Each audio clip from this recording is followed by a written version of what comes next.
stop. Before you say, "I'm sorry," one more time, I need you to hear something that will change how you see power, respect, and human nature. Do you apologize when you're not wrong? Do you say sorry just to keep the peace? Do you think apologizing makes you the bigger person? That it shows maturity and strength? If you answered yes to any of these, you're about to discover the most devastating mistake you've been making your entire life. The world has sold you a lie. They told you that apologizing shows character, that it takes courage to say sorry, that it makes people respect you more. But the reality is, every apology you make is like dropping a piece of your power on the ground and letting someone step on it. Your apologies aren't building bridges, they're digging your own grave. Niccolò Machiavelli understood this centuries ago. He watched leaders who apologized constantly lose everything. He saw kind people who said sorry get crushed by the very ones they apologized to. He saw the pattern that nobody else wanted to admit. Today, I'm going to show you the brutal cost of apologies, the hidden price you pay every single time those two words leave your mouth. In the next few minutes, you're going to learn why your constant apologies are making you invisible, why people don't respect your sorry, they exploit it, and most importantly, how to stop apologizing and start commanding the respect you actually deserve. I'm not telling you to become a heartless monster. I'm not saying you should never acknowledge mistakes. What I'm showing you is the difference between strategic acknowledgement and desperate apology, between owning your actions and surrendering your power. Because the truth is, in a world where everyone is fighting for respect, apologizing without strategy is like showing up to a battlefield without armor. You will get destroyed. Now, I want you to drop this affirmation in the comments. I own my power. From this moment forward, everything changes.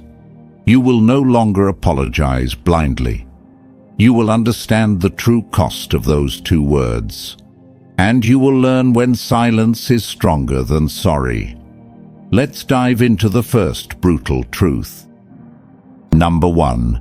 The death of your presence. Listen to me very carefully. Every single time you say, "I'm sorry," something dies inside you. Your presence, your energy, your very existence in the space you occupy. You think you're being polite. You think you're being considerate. But what you're actually doing is erasing yourself from the room. Watch what happens to your body when you apologize. Your spine curves. Your chest collapses inward. Your voice drops to almost nothing. Your eyes dart away from whoever you're talking to. You literally shrink. This isn't just physical. This is your spirit contracting. This is your power evaporating.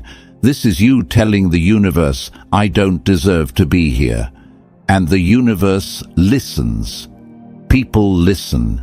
They see you disappearing right in front of them, and they treat you like someone who is disappearing, like someone who doesn't really matter, like someone who can be ignored, dismissed, erased. You become invisible, not because you're quiet, not because you're small, but because you keep apologizing for existing. You keep saying sorry for breathing the same air as everyone else. You keep asking permission to occupy space that's already yours. The world is full of people trying to take up space. They're expanding. They're pushing outward. They're claiming territory. And every time you apologize, you're giving them your territory. You're handing over your space. You're saying, "Here, take this piece of me. I didn't deserve it anyway." You wonder why people walk over you. You just laid down and showed them where to step. You wonder why your opinions don't matter. You just apologized for having them before you even shared them. You wonder why nobody takes you seriously. You just demonstrated that you don't take yourself seriously. Your constant apologies are a signal flare that screams, "I am prey. I am weak. I am beneath you. Come dominate me." And people respond to that signal. Not because they're evil, but because that's how power works. Power flows toward those who claim it and away from those who surrender it. Every apology is surrender. Every "I'm sorry" is you waving a white flag. Every time you back down, you're training everyone around you that you're someone who backs down. You're not building relationships. You're building a reputation as someone who can be conquered, someone who will always yield, someone whose presence is optional. Machiavelli once said, "Since love and fear can hardly exist together, if we must choose between them, it is far safer to be feared than loved." You're trying to be loved through your apologies. You're trying to be accepted. You're trying to make people comfortable with you. But what you're actually doing is making yourself forgettable, erasable, irrelevant. When you're feared, not terrorized but respected, you're remembered. You matter. Your presence registers. People think twice before dismissing you. They pause before interrupting you. They consider you before making decisions. That's what you're sacrificing with every unnecessary apology. Your very existence in other people's reality. Stop apologizing for being here. You have just as much right to this space, this air, this moment as anyone else. Maybe more, because at least you're not trying to steal someone else's power through their apologies.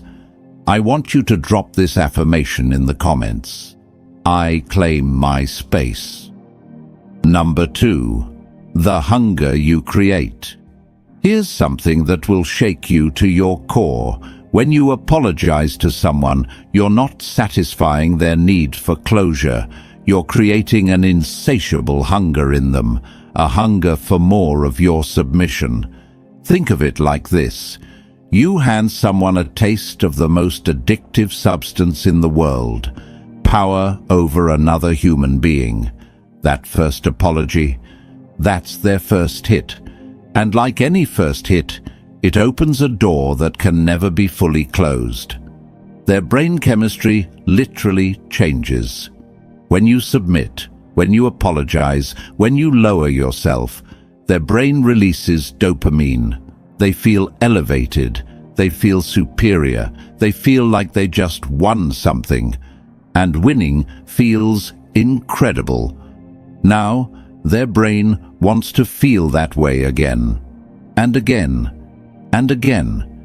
You've activated their reward system, and you're the one who controls the supply.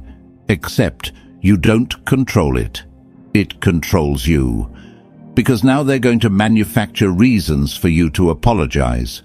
They're going to become hypersensitive to everything you do. They're going to find offense in places where none exists. Why? Because they're chasing that feeling, that rush of dominance, that hit of superiority. You've turned them into addicts, and you're the drug. Watch what happens in your life. The people you apologize to most become the people who are offended by you most. It's not a coincidence. It's conditioning. You've trained their brain that being upset with you leads to the reward of your submission. They don't even realize they're doing it. Their conscious mind thinks they have legitimate complaints. But their unconscious mind is running a program. Get upset with this person. They apologize. I feel powerful. Let's do that again. You're caught in a feedback loop designed to drain every drop of power from your body and transfer it to theirs. Every apology makes them stronger and you weaker. Every "I'm sorry" is a transaction where you lose and they gain. And here's the part that will destroy you if you don't wake up right now. This hunger is never satisfied. Never. You cannot apologize enough times to finally fill them up. You cannot submit hard enough to finally make them content, because satisfaction would mean the end of the supply, and addicts never want the supply to end. So they'll keep pushing. They'll keep finding new things to be hurt by. They'll keep discovering new reasons why you need to apologize. They'll keep raising the bar of what's required from you. One apology becomes 2. 2 becomes 5. 5 becomes a lifestyle where you're constantly apologizing for your very existence, because they've become so dependent on that feeling of power over you that they can't function without it. You think you're maintaining peace. You think you're being the mature one. You think you're preserving the connection. But you're not. You're feeding a monster that grows bigger with every apology. And eventually, that monster will consume you entirely. The cruelest part: they'll blame you when it all falls apart. You're always apologizing. You clearly have so many problems. I can't deal with someone who is constantly messing up.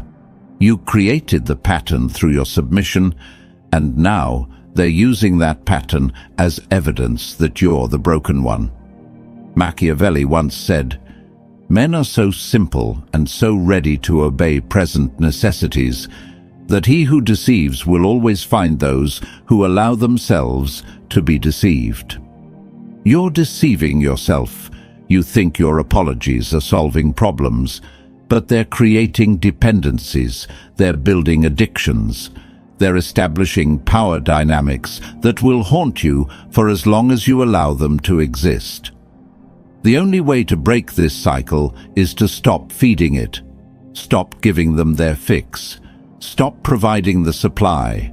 Let them experience what it's like when you don't apologize. Let them go through the withdrawal. Yes, they'll escalate. Yes, they'll get angry. Yes, they'll try everything to get you back into the pattern, because addicts fight hard when you take away their drug. But you're not responsible for their addiction. You're only responsible for stopping your role as the supplier. Drop this affirmation in the comments. I starve weakness. Number 3. The permanent record. Your apologies don't disappear. They don't evaporate into the air after you speak them. They get carved into stone. They become permanent entries in a record that will be used against you for the rest of your life. Every time you say, "I'm sorry," you're creating a file in everyone's memory. And that file is titled Evidence of Failure. How human memory actually works. It doesn't record events accurately. It creates narratives. It builds stories. And your apologies are writing the worst possible story about who you are. You apologize once for being late. The memory created isn't "they apologized for being late." The memory is "they're unreliable." You apologize for a mistake at work. The memory isn't "they acknowledged an error." The memory is "they're incompetent." You apologize for saying something that upset someone. The memory isn't "they were considerate." The memory is "they're problematic." Each apology is a data point, and humans are pattern recognition machines. They take those data points and create a pattern. And the pattern your apologies create is, this person is consistently failing. It doesn't matter that you apologized once for being late and were on time 100 other times. That one apology outweighs the 100 successes, because apologies are emotionally charged. They stick, they matter, they create lasting impressions. Meanwhile, there's someone else who was late 10 times and never apologized. What pattern does everyone see for them? They're busy. They're important. They have a lot going on. You apologized once. They never apologized. You're the unreliable one. They're the important one. That's the twisted logic of human perception shaped by apologies. But it gets so much worse. These memories don't stay separate. They combine. They merge. They create a compound narrative that's bigger than the sum of its parts. Your apology for being late combines with your apology for a work error, combines with your apology for the thing you said. Now you're not just someone who was late once or made one mistake. You're someone who is always apologizing, and someone who is always apologizing must be someone who is always doing something wrong. Your individual apologies for small, unrelated things create a massive, overarching identity. The person who messes up. That becomes your brand. That becomes how people introduce you in their minds. That becomes the filter through which every action you take is interpreted. Do something good? Well, they're trying to make up for all their mistakes. Do something neutral? Probably going to mess it up eventually. Do something questionable. See? There they go again. Your apologies have created a confirmation bias where everything you do confirms the narrative that you're problematic. And here's the most devastating part. This record is permanent. Years later, people will still remember you as that person who was always apologizing. They won't remember what you apologized for. They'll just remember the feeling of you constantly submitting. You'll try to change. You'll stop apologizing. You'll stand strong. But they'll resist because the record says you're not a strong person. The record says you're someone who backs down. The record says you're the apologizer.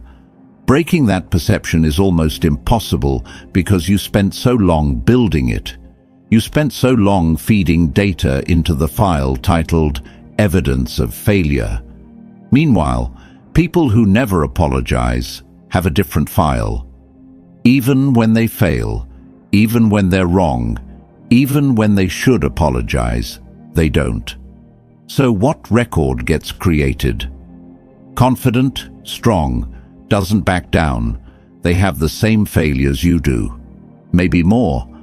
But they never documented them through apologies. So their record stays clean while yours is covered in red marks. Machiavelli once said, "Everyone sees what you appear to be. Few experience what you really are." Your apologies make you appear to be constantly faulty. That appearance becomes your reality in everyone's eyes. It doesn't matter what you really are. It matters what your apologies have documented you to be. From this moment forward, understand that every apology is permanent. Every "I'm sorry" is archived forever. Every submission is documented in a record that will follow you. Do you really want to add another entry to that record? Or are you finally ready to stop building the case against yourself? Now, I want you to drop this affirmation in the comments. I rewrite my story. Number 4. The blame magnet effect. You need to understand something fundamental about human psychology. People are always looking for somewhere to place blame. When things go wrong, everyone's brain automatically starts scanning for a target. And your apologies have painted a giant bullseye on your back. Here's how it works. The moment you apologize for anything at all, you establish yourself as the kind of person who accepts responsibility, who takes blame, who admits fault. That sounds noble until you realize what you've actually done. You've volunteered to be everyone's scapegoat. You've raised your hand and said, "I'm the one you can blame when things go wrong." And people will take you up on that offer. Constantly, relentlessly, forever. Something breaks. Must be you. You apologize for things, remember? A project fails. Probably your fault. You're the one who always takes responsibility, right? Someone's upset. You should apologize. That's what you do, isn't it? You've created a gravitational pull where all blame in your vicinity gets pulled toward you. You're a black hole of accountability, sucking in responsibility for things you didn't do, couldn't control, and shouldn't be blamed for. But because you've established the pattern of apologizing, everyone's default assumption is that you're the problem. Because if you weren't the problem, why would you always be apologizing? The logic is backwards, but it's how humans think. Causation and correlation get confused. You apologize frequently. Problems exist. Therefore, you must be causing the problems. Watch what happens when something goes wrong in a group. Everyone's eyes will turn to you, not necessarily because they know you did it, but because you're the safe target, the reliable target, the target who won't fight back because they're too busy apologizing. You've made yourself the path of least resistance for blame, and blame, like water, always flows down the easiest path. Meanwhile, others have learned the opposite lesson. They've learned that if they never apologize, they can't be blamed. If they never admit fault, people will assume they're not at fault. So when problems arise, they stay silent. They let the room fill with uncomfortable tension. They wait for someone to break the silence. And who breaks it? You, with an apology. Even if you had nothing to do with it. You're trying to be helpful. You're trying to move things forward. You're trying to resolve the tension. But what you're actually doing is volunteering to be executed for crimes you didn't commit. And here's the cruelest twist. The more you take blame, the more you're expected to take it. Your pattern of apologizing creates an expectation that you'll always apologize. So when you don't, people get angry. Why aren't you apologizing? You're the one who usually apologizes. What's different now? Are you saying this isn't your fault? Yes, that's exactly what you're saying. But good luck convincing them, because you've spent so long being the designated blame taker that any attempt to stop is seen as shirking responsibility. You've built a prison cell with your own apologies, and now everyone expects you to stay in it. The people around you have become dependent on your willingness to be blamed. It makes their lives easier.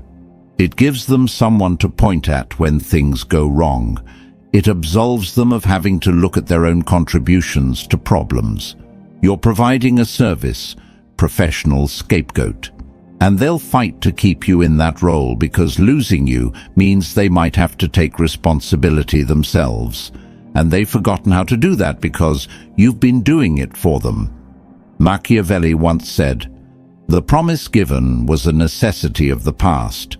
The word broken is a necessity of the present."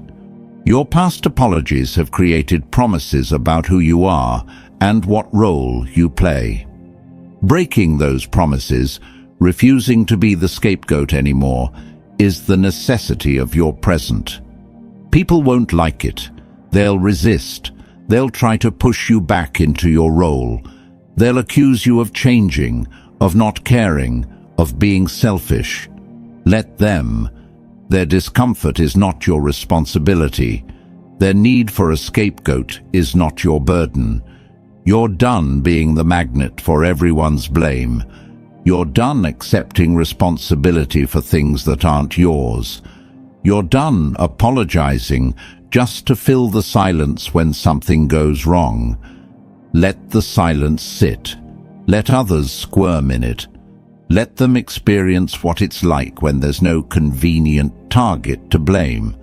Let them discover that maybe, just maybe, they're the ones who need to apologize. Drop this affirmation in the comments. I deflect blame. Number 5. The forgiveness trap. Now I need you to face something dark. something most people refuse to see because it shatters their belief in human goodness. When you apologize and someone says, "I forgive you," they're setting a trap, and you just walked right into it. Real forgiveness is rare. Real forgiveness requires effort, grace, and genuine letting go. What most people do when they accept your apology is something entirely different. They're filing it away. They're storing it. They're saving it for later. Your apology just became ammunition, and they're going to use it against you the moment it becomes convenient. "I forgive you" doesn't mean the slate is clean. It means the slate has been copied, filed, and stored in a vault labeled "Things I can bring up when I need to win." You think you're resolving conflict, but you're actually creating future weapons for them to use against you. Weeks pass, months pass, maybe years. You think the issue is dead and buried, but it's not dead. It's hibernating, waiting for the perfect moment to resurrect and attack you. Then one day, you're in a disagreement, a new, completely unrelated disagreement. And suddenly, remember when you apologized for that thing? I'm starting to see a pattern here. Wait, what? That was resolved. You apologized. They forgave you. It's over, right? Wrong. It was never over. It was just waiting. Your apology didn't close the issue. It documented it. It made it official. It gave them a time-stamped, verified record of your failure that they can reference whenever they need to put you in your place. This is the forgiveness trap.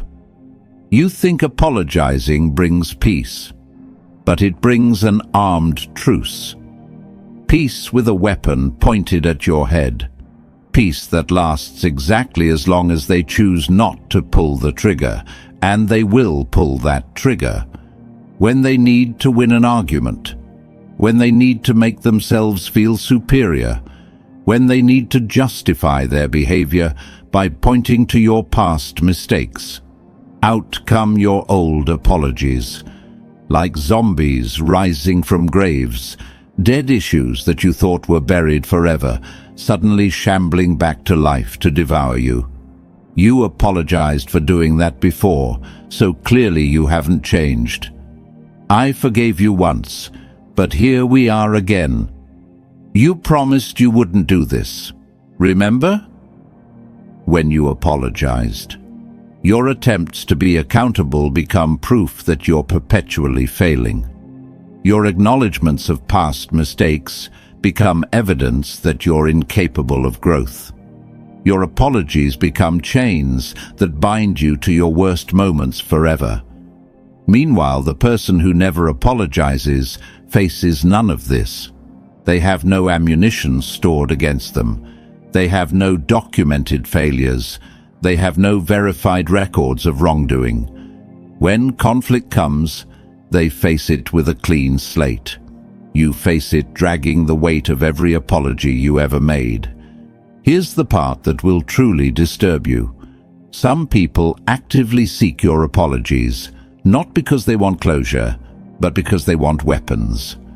They push you to apologize specifically so they have something to use later. They collect your apologies like trading cards. The more they have, the more power they hold over you. Your submission becomes their arsenal. And the sickest part, they'll smile while they do it. They'll act gracious when they forgive you. They'll play the role of the bigger person who is so kind to accept your apology. But behind that smile, they're calculating how and when to use it against you. This is human nature at its most calculating. Not everyone does this consciously, but the pattern exists because it works. Collecting apologies from someone gives you power over them, and humans crave power. Machiavelli once said, "Men ought either to be well treated or crushed, because they can avenge themselves of lighter injuries, of more serious ones they cannot." Your apologies are lighter injuries to yourself, light enough that you survive them, light enough that you keep making them, but they accumulate, they add up, they build a case against you that will eventually crush you. Either stop apologizing entirely, or understand that every apology is ammunition being handed to someone who may one day use it to destroy you. The choice is yours. But make no mistake about what you're choosing. I want you to drop this affirmation in the comments. I refuse the trap. Number 6. The death of your inner fire. There's something happening inside you that you might not even notice. Something that's been dying slowly with every apology you make. Your inner fire. Your core strength. Your fundamental belief that you deserve to exist without permission. Every time you apologize unnecessarily, you're not just affecting external perceptions. You're rewriting your internal programming. You're teaching your brain a devastating lesson. I am not enough. Your brain is listening to everything you say, especially what you say about yourself. And when you constantly apologize, your brain hears, I'm wrong, I'm faulty, I'm the problem, I'm not worthy. Hear that message enough times, and it becomes your identity. It becomes the foundation of how you see yourself. It becomes the truth you live inside of. Watch what happens to you over time. You start second-guessing every word before you speak it. Should I say this? Maybe I shouldn't. I'll probably just have to apologize for it anyway. You start questioning every decision before you make it. Should I do this? Maybe I shouldn't. I'll probably mess it up and need to apologize. You start doubting every choice, every movement, every breath, because your constant apologizing has convinced your brain that you're someone who is constantly wrong. Your inner fire, that spark of certainty, that core of confidence, that flame of self-belief starts to flicker, then dim, then die. And once that fire is gone, what's left? A hollow shell. Someone who moves through life asking permission. Someone who apologizes for breathing. Someone who has forgotten they ever had the right to stand tall. You become a ghost in your own life. Present, but not really there. Existing, but not really living.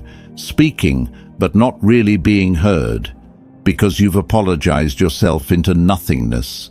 You've submitted yourself into irrelevance. You've shrunk yourself so small that you've almost disappeared. The reality is, confidence isn't something you can fake. It's not about puffing out your chest or speaking loudly. Real confidence comes from an internal knowing that you deserve to be here, that your thoughts matter, that your presence has value, and every apology chips away at that knowing. Every "I'm sorry" is a vote against yourself. Every submission is you telling your soul, "We don't matter." Cast enough of those votes, and your soul starts to believe it. Your inner fire starts to accept that maybe you really don't deserve to burn bright. Maybe you really should stay small. Maybe you really are meant to be walked over. This is how people break themselves.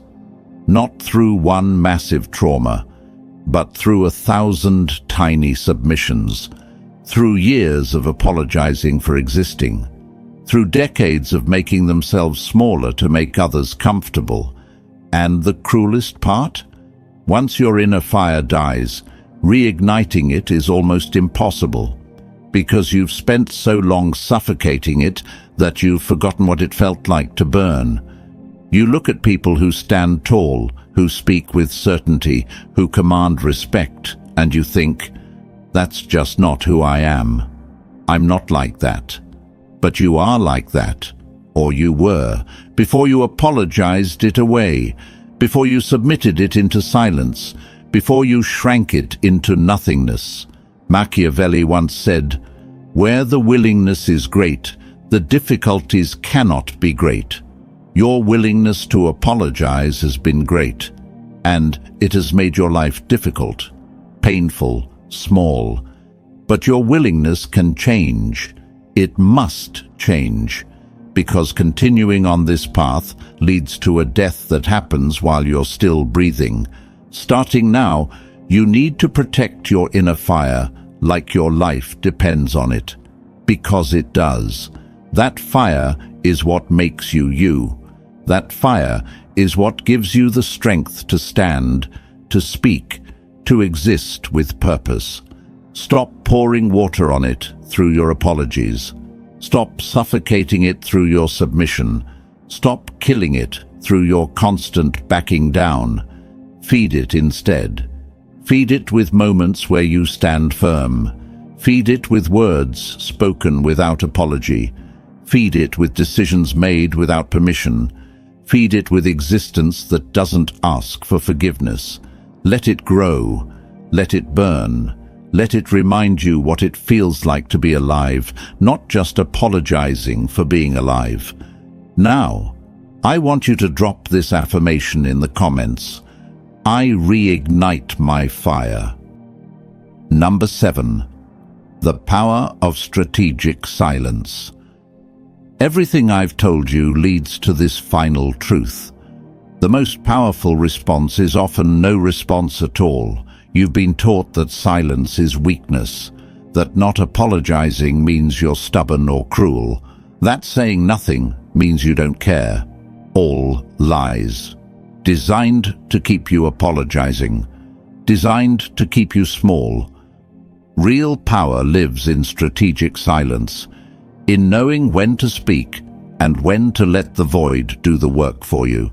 When something goes wrong, your first instinct is to fill the awkward space with an apology, to smooth things over, to make everyone comfortable. But that discomfort, that awkwardness, that tension, that's not yours to fix. Let it sit. Let others squirm in it.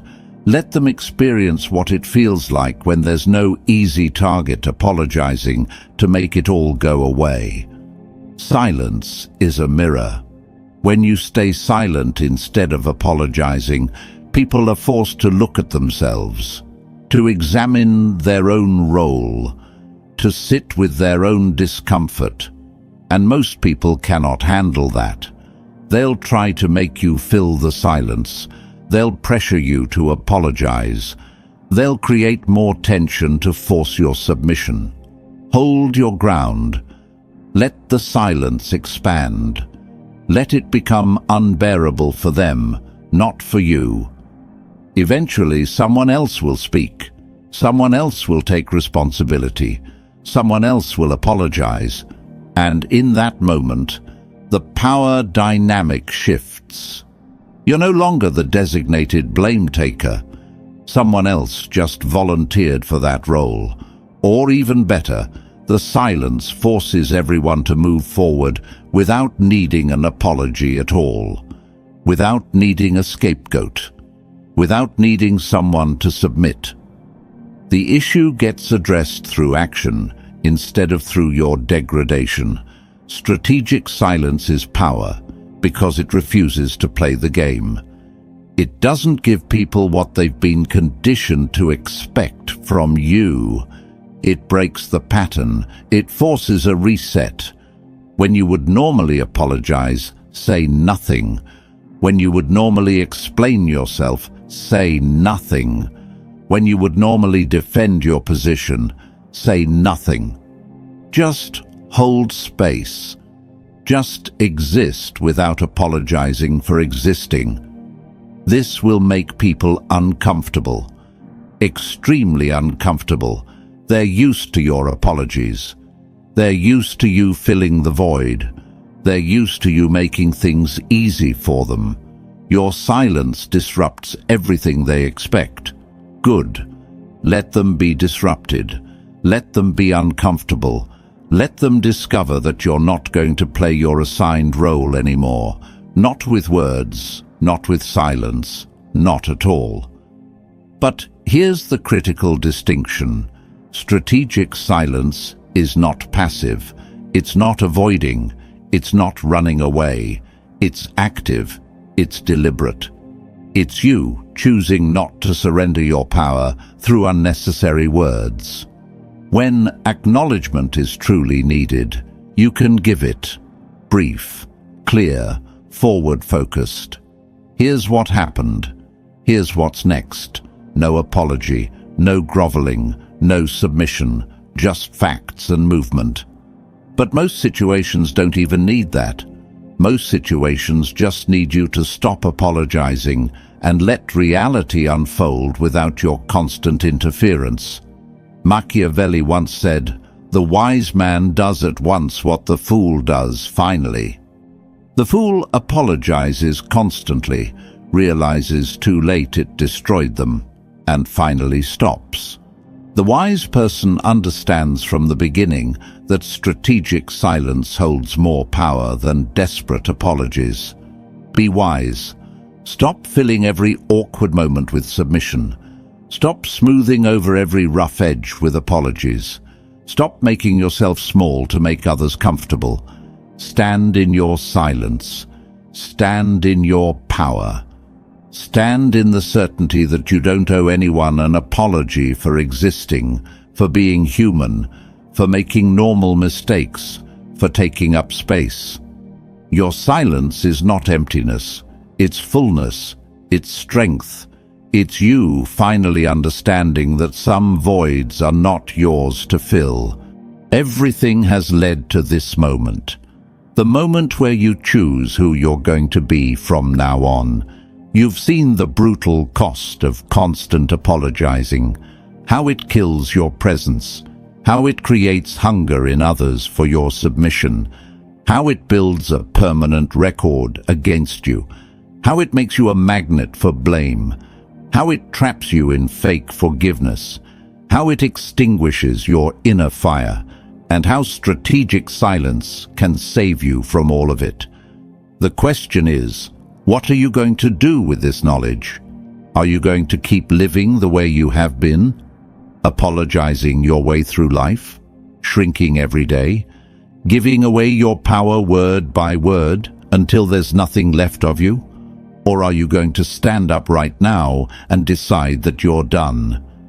Done submitting. Done apologizing for existing.